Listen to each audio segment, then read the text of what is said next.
से इस वक्त की बड़ी खबर, जहां दुर्ग से गिरफ्तार नन मामले में बड़ा अपडेट सामने आया। दोनों गिरफ्तार नन को जमानत मिल गई है। जी हां, जमानत अर्जी को कोर्ट ने मंजूर कर दिया है और दोनों पक्षों की दलील सुनने के बाद बड़ा फैसला लिया गया। बिलासपुर एनआईए कोर्ट ने मामले को लेकर के सुनवाई हुई है और जहां पीड़ित पक्ष की बेल एप्लीकेशन पर फैसला आया, ये बड़ा फैसला आया। और जहां बीते दिनों दो नन की दुर्ग से गिरफ्तारी की गई थी, जहां ह्यूमन ट्रैफिकिंग के आरोप में कार्रवाई की गई थी। और देखिए, जमानत मिल चुकी है, मंजूर हो चुकी है। ये बड़ा अपडेट आपको बता रहे हैं। इस वक्त की बड़ी खबर, दो नन की दुर्ग से गिरफ्तारी हुई थी, अब उनकी जमानत को लेकर मंजूरी मिल चुकी है। देखिए, ह्यूमन ट्रैफिकिंग के आरोप में ये कार्रवाई की गई थी और इसी खबर को लेकर ये अपडेट आपको बता रहे हैं। ये बड़ी खबर बिलासपुर से, जहां ह्यूमन ट्रैफिकिंग के चलते जो गिरफ्तारी की गई थी दो नन की, उसमें उन्हें जो फैसला सामने आया उसमें जमानत मिल गई है। दोनों गिरफ्तार नन को जमानत मिल चुकी है। जी हां, जमानत अर्जी को कोर्ट ने मंजूर किया और इसके चलते एक बड़ा अपडेट आपको बता रहे हैं। दोनों पक्षों की दलील सुनने के बाद ये बड़ा फैसला लिया गया। ह्यूमन ट्रैफिकिंग के आरोप में जहां ये कार्रवाई की गई थी, बड़े स्तर पर ये पूरे मामले को लेकर सियासत भी देखने को मिल रही थी। और देखिए, जहां ह्यूमन ट्रैफिकिंग के आरोप के चलते दोनों की गिरफ्तारी के बाद अब उन्हें जमानत भी मिल चुकी है।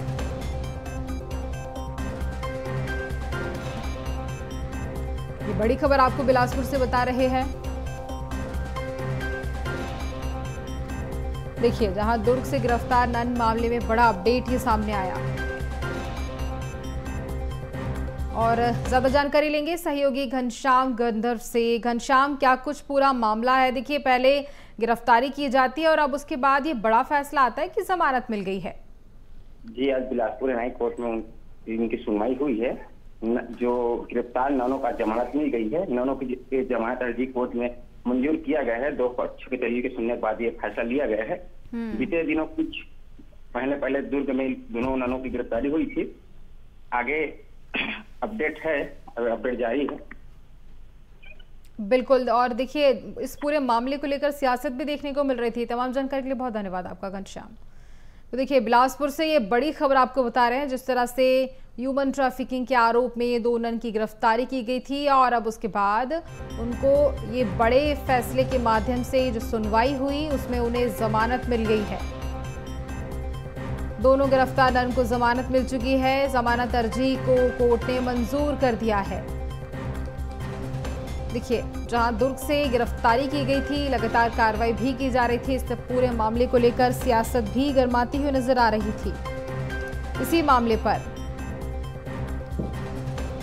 वहीं अब ये बड़ा फैसला सामने आया, एक बड़ा अपडेट आपको बता रहे हैं इस पूरे मामले को लेकर। देखिए, मानव तस्करी का आरोप लगा था और इसी आरोप के चलते कार्रवाई की और अब फिर उसके बाद अब बड़ा फैसला सुनाया गया। ज्यादा जानकारी लेंगे सहयोगी अविनाश चंद्रवंशी से। अविनाश, एक बड़ा अपडेट सामने आ रहा है पूरे मामले को लेकर, जमानत मिल चुकी है दोनों नन को। अविनाश।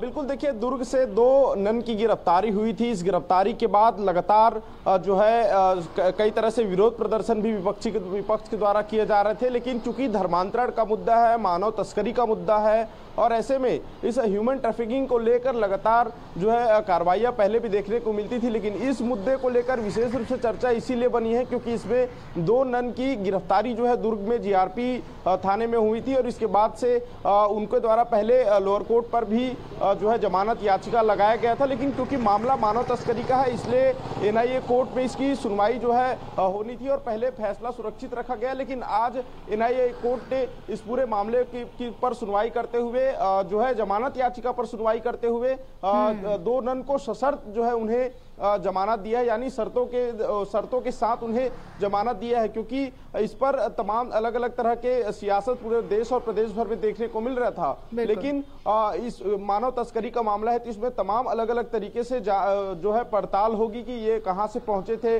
उन बच्चों के संपर्क में ये कैसे आए थे, किसके माध्यम से संपर्क में आए थे। तो जमानत ही मिली है, इसमें कोई बड़ी बात नहीं है, जमानत भले दे दी गई है, लेकिन इस पर अब और किस तरह से पूछताछ होगी ये बड़ा सवाल है। किस तरह से इसमें जांच होगी क्योंकि लगातार जो क्रिश्चियन समाज के लोग हैं उनके द्वारा इसका विरोध प्रदर्शन किया जा रहा था, केरल में भी देखा गया, और जब छत्तीसगढ़ में ये घटना घटी तब बीजेपी के भी जो केरल और तमाम अलग अलग जगह के जो पदाधिकारी हैं वो भी रायपुर गृह मंत्री से मुलाकात करने पहुंचे हुए थे। तो इस मामले को लेकर अब ये समझा जा रहा है कि इसमें जमानत जरूर मिली है, लेकिन आने वाले समय में इसमें गंभीर रूप से पूछताछ होगी, गहन पूछताछ होगी, उसके बाद आगे की जो अग्रिम कार्रवाई है वो होगी। जी बिल्कुल, देखिए कार्रवाई लगातार जारी रहेगी, जमानत दे दी गई है लेकिन कार्रवाई जारी रहने वाली। और देखिए कई जिस तरह से जब कार्रवाई की जाएगी तो और बड़े खुलासे भी इस दौरान हो सकते हैं अविनाश।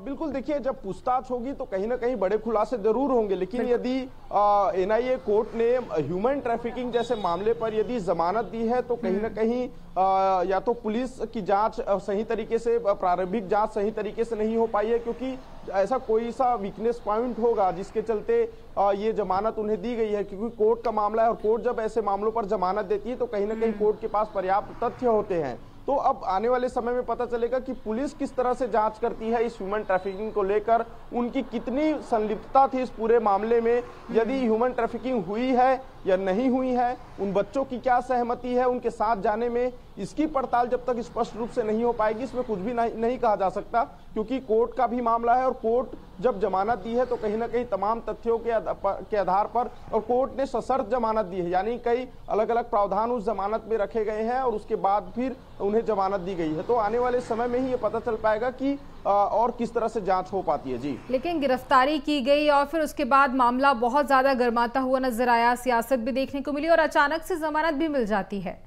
अविनाश,